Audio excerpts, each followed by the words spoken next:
हमारे बुलाने पर यहाँ एमआईएम ऑफिस सोलापुर में जो दारुसलाम है, वहाँ पर हमारा बाइट लेने के लिए यहाँ पर आप लोग आए। तो आज ये जो भी मैं आपसे मुखातिब हूँ, आपके सामने आया हूँ, तो आपको तो पता ही होगा, काफ़ी लोग 2 दिन से मुझे फ़ोन कर रहे थे कि आपका बाइट कब आएगा। तो मैं भी थोड़ा सा रुका हुआ था, ये सोच रहा था कि जो बदमाशियाँ चल रही है महाराष्ट्र में, शायद ये कुछ सीख जाए या इनके बॉसेस इनको कुछ सिखा दे। लेकिन आज तो मामला अति हो गया, हद से ज़्यादा बढ़ गया मामला। आज एक बाइट आई है, तो मैंने सोचा कि ये सही मौका है, सही वक्त है आप लोग के सामने आने का। तो जैसे कि चंद दिनों पहले एक भाजपा का जो भी है सो कॉल्ड नेता है, नीतीश राणे, जो अनशन कुछ भी बका जा रहा है ऑन स्क्रीन आकर, तो उसने कुछ मुस्लिम समाज के बारे में निहायत ही जो मंजूर नहीं है, जो सुनना भी हमको गवारा नहीं है, वैसे स्टेटमेंट दिया।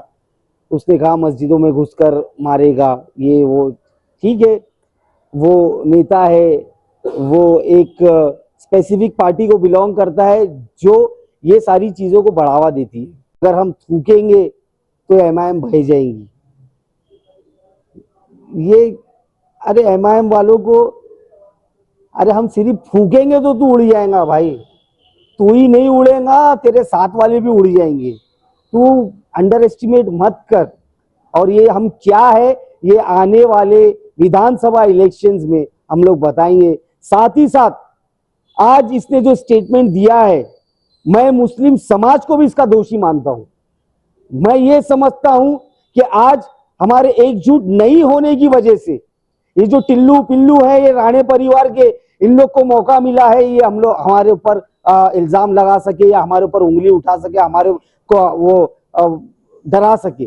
और निलेश राणे आणि नितेश राणे या दोघांनी राज्यभरात म्हणजे वेगवेगळ्या मध्यस्थ विधानांनी नेहमी चर्चा झालेली आहे। आज निलेश राणे यांनी असं वक्तव्य केलं आहे की एमआयएम हा पक्ष केवढा आहे, थुंकलं की होत आहे। काय तुमची प्रतिक्रिया? उसका नाम लिए तो मेरे मुंह में थूक आ रहा है, थूक के बात करने की वो इच्छा हो रही है मेरी। लेकिन ठीक है, ये जो दो भाई हैं जिनको एक टास्क स्पेशली दिया गया है मेरे ख्याल से कि आप लोग यही काम करते रहो, ताकि महाराष्ट्र की जनता का जो दूसरे मुद्दों पर ध्यान है, जैसे कि बदलापुर हो, शिवाजी महाराज का पुतला गिर गया, उस पे से ध्यान हटाने के लिए दोनों भाइयों को एक्टिव किया गया है। बट स्टिल इन लोगों ने बहुत बड़ी बात की है। तो नीतीश राणे को तो जवाब हमारे इम्तियाज जलील साहब ने दे चुके हैं, और उसका हम लोग उसके लिए 5 दिन बाद मुंबई आने भी वाले हैं, मोर्चा लेकर मुख्यमंत्री को सब समझाने के लिए। लेकिन आज जो नीलेश राणे ने बोला है, उसमें मैं बस यही बोलना चाहूंगा कि सबसे पहला कसूर आज उस जिसकी कोई लायकी नहीं है, आज उसने ये इतनी बड़ी बात किया है, तो उसमें कहीं ना कहीं मुस्लिम समाज, अल्पसंख्यक समाज का भी है। क्यों? क्योंकि अगर आप लोग एमआईएम के पीछे पूरी ताकत से खड़े रहते और अपनी ताकत दिखाते, तो आज उसकी हिम्मत नहीं होती ऐसी बात करने की। लेकिन ठीक है, आप भी पॉलिटिक्स में हो, मैं भी, हम लोग सभी, एमआईएम स्टिल लड़ रही है। आने वाले इलेक्शन में इस नीतीश राणे को हम लोग बखूबी जवाब देंगे। और ये जो थूकने की बात कर रहा है, थूकना तो बहुत दूर की बात है। एमआईएम वाले सिर्फ फूकेंगे तो ये नीतीश और नीलेश दोनों उड़ के चले जाएंगे। तो वो अफसोस की बात ये है कि ये लोग जो वातावरण महाराष्ट्र भर में फैला रहे हैं आने वाले इलेक्शन को लेकर, ये एक्सेप्टेबल नहीं है। मेरी अपील है जो ये इनको जिनको अपना बॉस मानते हैं, कि मैं बोलना चाहूंगा कि आप अभी भी जाग जाइए, क्योंकि हमारा पूरा यकीन है कि ये दो पिल्ले जो है ये आपको भी ले डूबेंगे, आपकी पार्टी को भी ले डूबेंगे।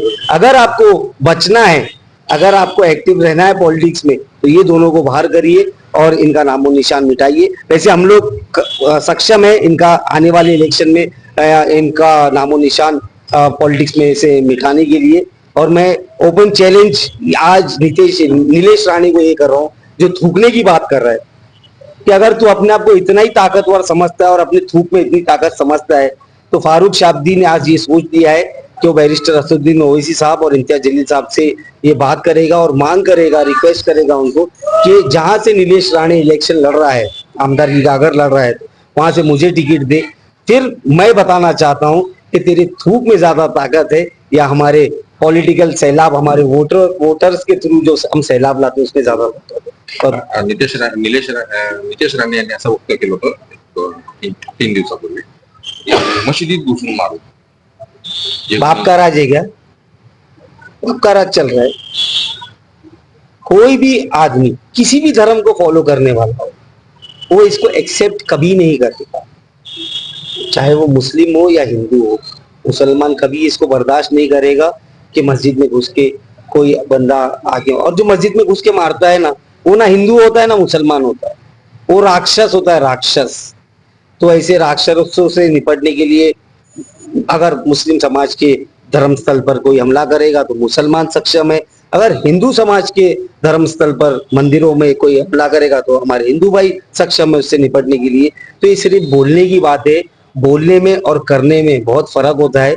और हमने तो कई सालों से ये देखते ही आ रहे हैं, सिर्फ भोंक रहे हैं और इनका काम भोंकते ही रहना है। लेट देम भाग, हम लोग हमारा काम करेंगे।